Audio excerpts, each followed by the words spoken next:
Vista de causa, rol 8761. Requerimiento de inaplicabilidad por inconstitucionalidad respecto al artículo 518 del Código de Procedimiento Civil. Tiene la palabra el relator, don Lino Rifo. Muchas gracias, señora presidenta. Certifico que en la presente sesión de pleno integra la ministra señora Abraham, presidenta, los ministros señores Aróstica, García, Letelier, Pozo, Vázquez, señora Silva y señores Fernández y Pica.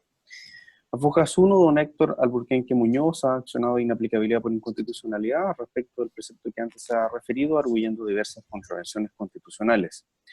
Comenta que se sigue juicio ejecutivo ante el segundo juzgado de letras en lo civil de Santiago en contra de la inmobiliaria Alburquerque Muñoz Limitada.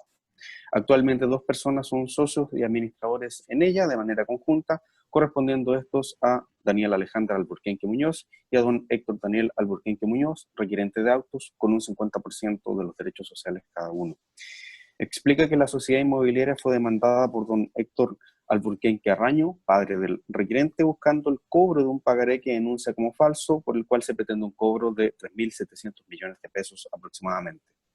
Afirma que al tratarse de una sociedad cuya administración es conjunta, no pudo oponerse a nombre de la sociedad ante la demanda presentada, allanándose su hermana al pago de lo adeudado.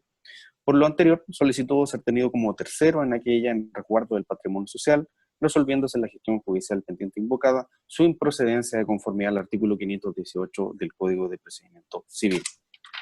Así expresa que no se le ha permitido comparecer como representante de la sociedad, toda vez que tiene solo el 50% de los derechos sociales, y doña Daniela Alburquerque Muñoz, quien es dueña del otro 50%, se habría extrañamente, a su juicio, allanado al pago del pagaré falso.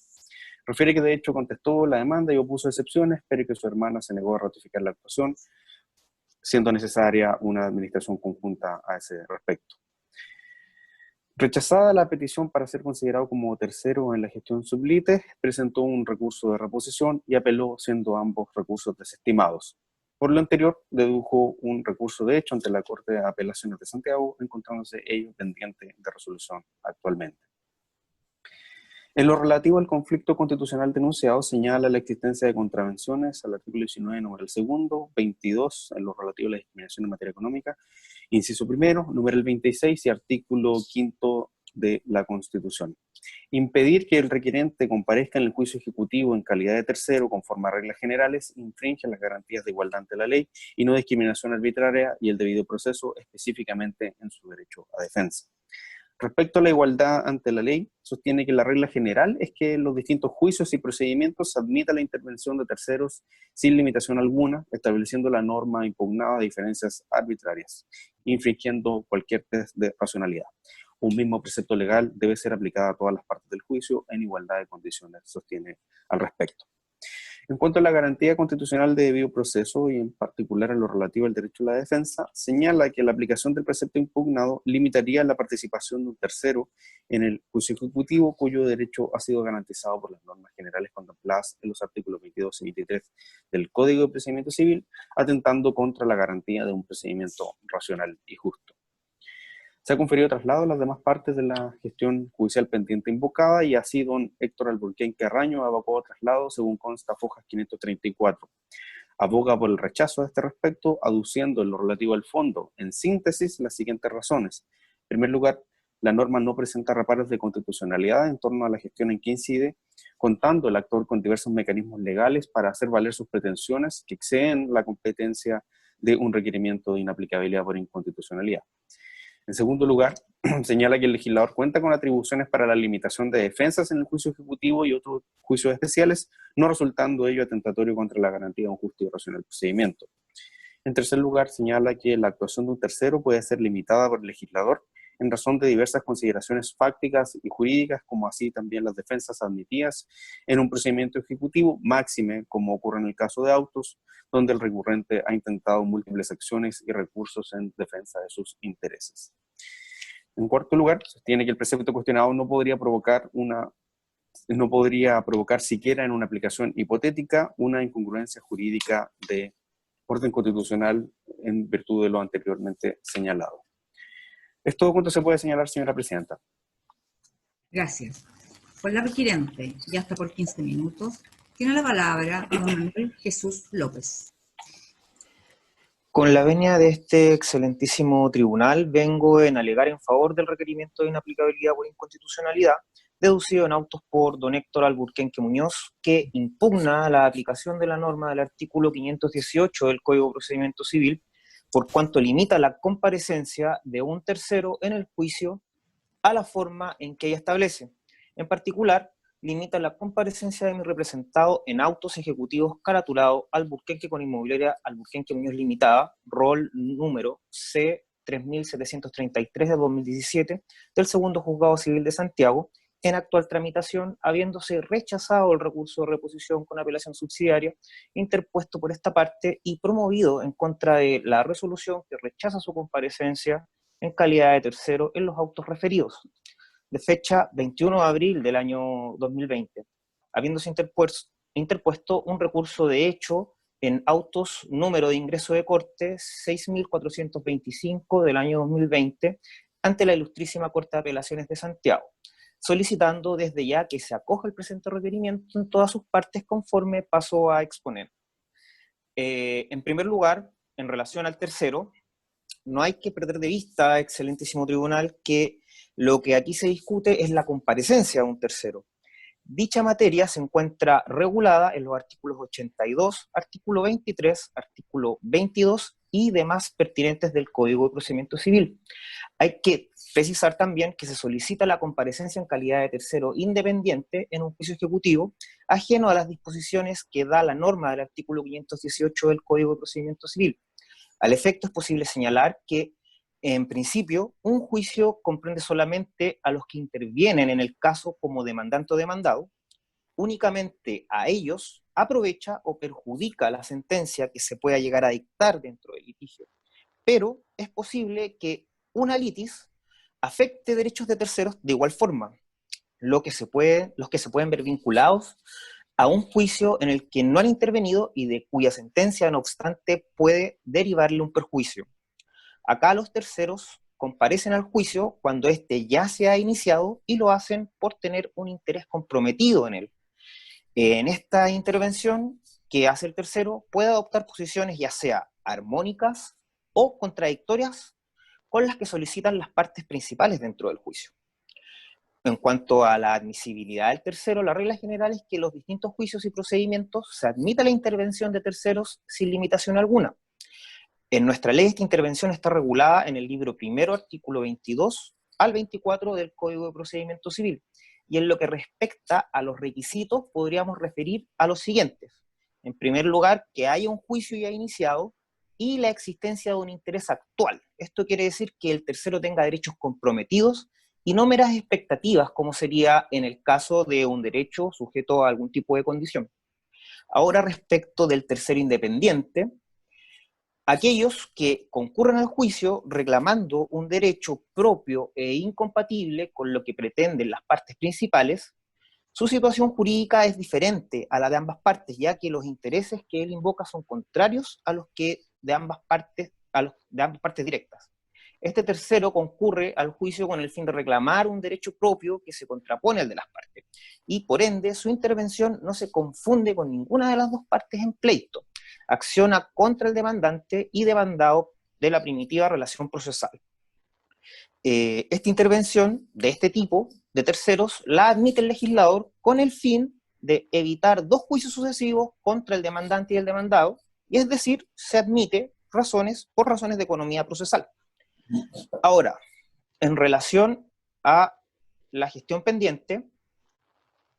la resolución del presente medio de impugnación carece de fundamentación o de motivación, limitándose solamente a señalar que, previo a la referencia del artículo 518 del Código de Procedimiento Civil, que la calidad de tercero solo puede esgrimirse en este tipo de juicios y solo como forma de tercería, obviamente dejando a mi representado en la indefensión total.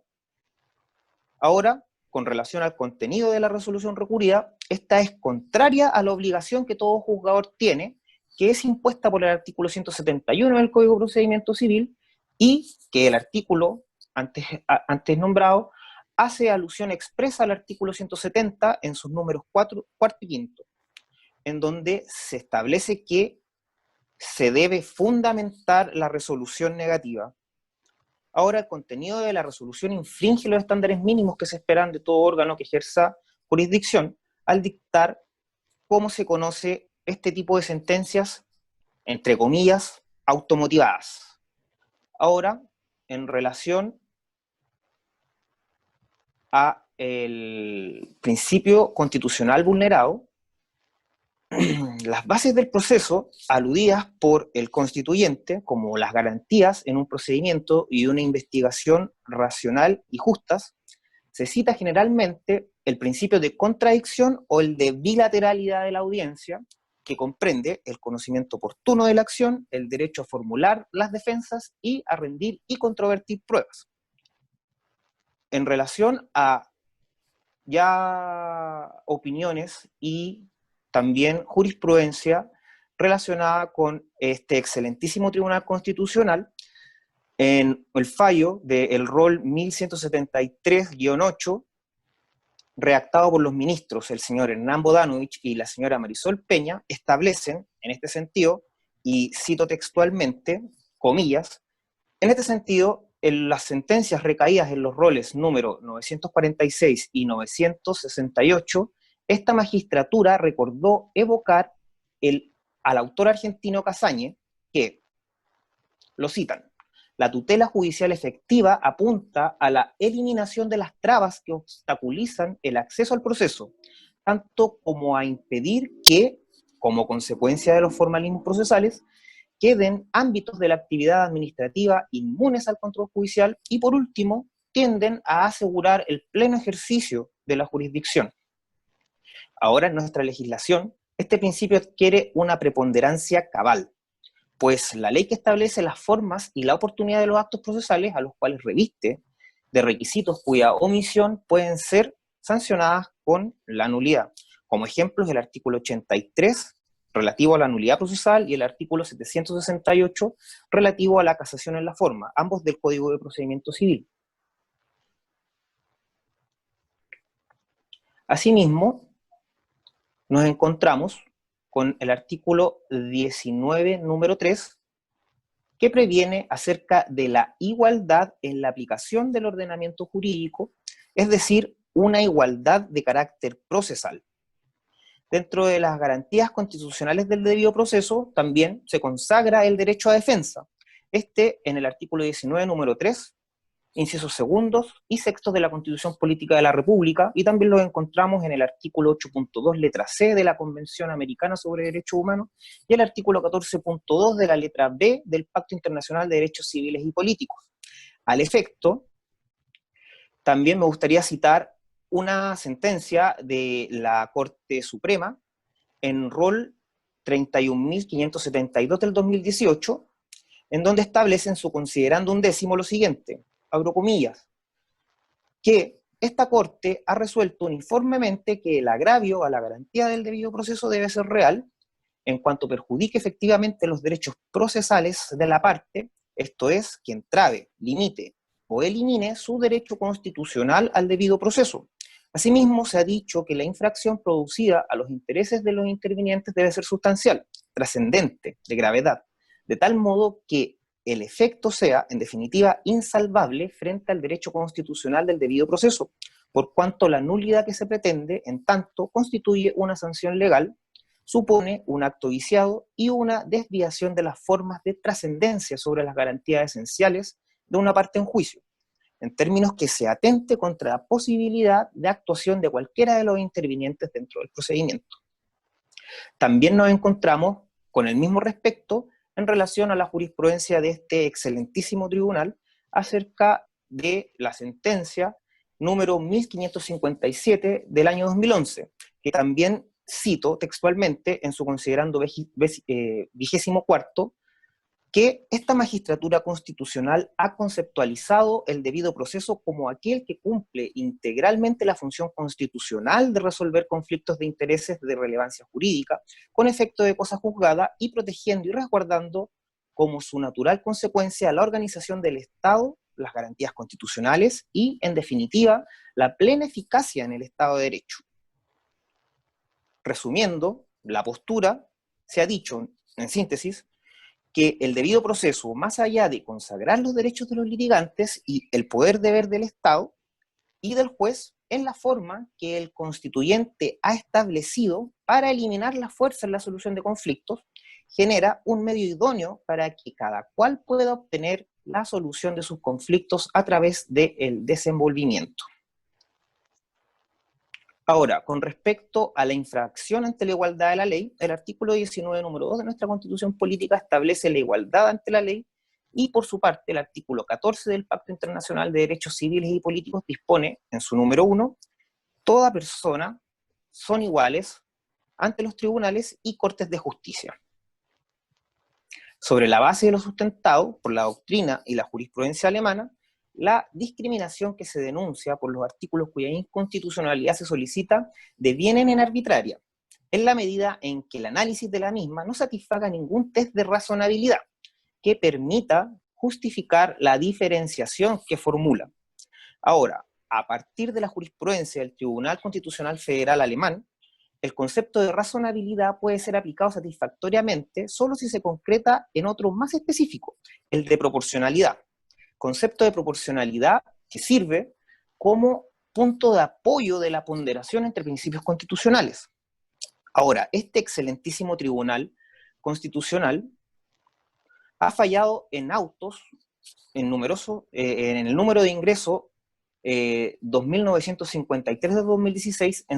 considerando 20º, y lo cito textualmente, que el principio de proporcionalidad, también conocido como máxima de razonabilidad o principio de prohibición de exceso, es uno de los estándares normativos empleados por la jurisdicción constitucional para determinar la validez de una interferencia en el ejercicio legítimo de un derecho fundamental, en virtud del cual se examina la idoneidad y proporcionalidad estricta de la medida que interfiere con el derecho. Tradicionalmente se ha entendido que el principio de proporcionalidad contiene 3 subprincipios o subjuicios diferentes: el de idoneidad o adecuación, el de necesidad,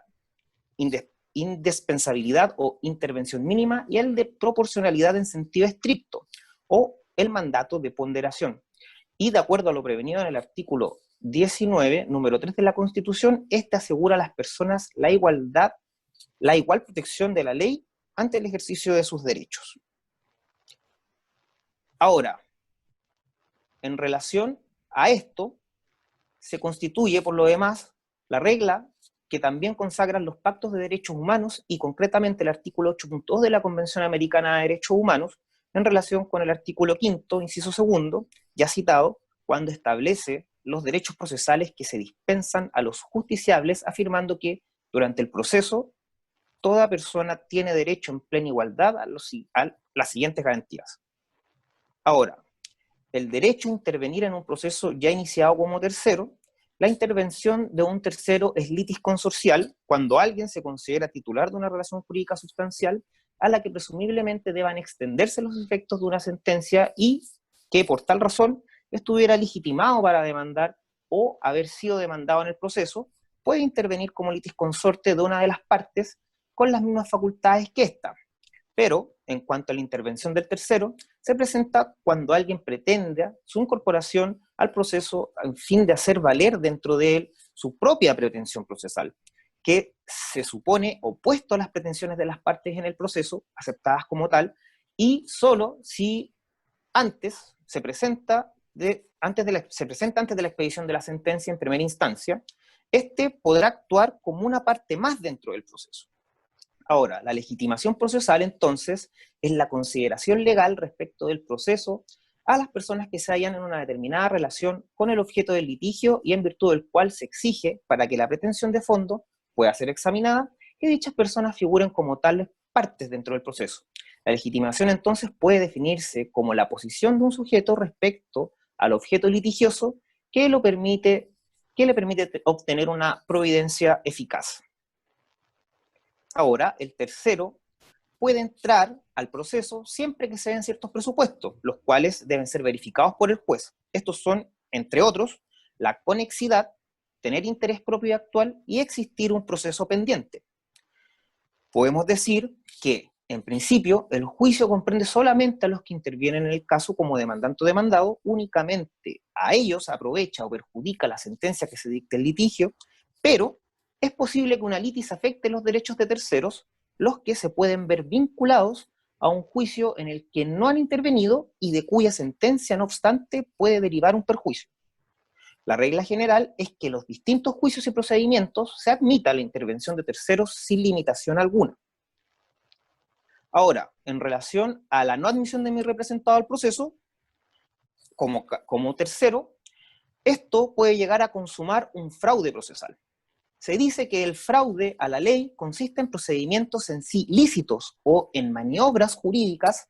a veces ingeniosas, que tienen la apariencia de legalidad y que sin embargo permiten realizar lo que la ley prohíbe o no hacer lo que la ley ordena. Los particulares, frente a una norma que prohíbe, por ejemplo, la realización de un acto jurídico en ciertas circunstancias, pueden adoptar una de estas actitudes: acatar la ley, absteniéndose de celebrar el acto que ella prohíbe, o infringirla, pudiendo la infracción ser manifiesta o encubierta. Su tiempo. El acto, su señoría. Redondee su alegato, por favor. Ya cumplió los 15 minutos. Señoría, para terminar, en relación a las garantías fundamentales vulneradas, la aplicación de la frase u oración señalada del artículo 518 del Código de Procedimiento Civil y las gestiones pendientes que infringen las garantías constitucionales, de acuerdo a lo que establece el artículo 19, número 2, número 22, inciso primero, número 26 y artículo 5º, inciso segundo. No voy a hacer alusión a la lectura de los artículos. Ahora, en relación a el traslado de mi contradictoria, si usted me diera 5 minutos para yo poder hacer los descargos correspondientes. 3 minutos.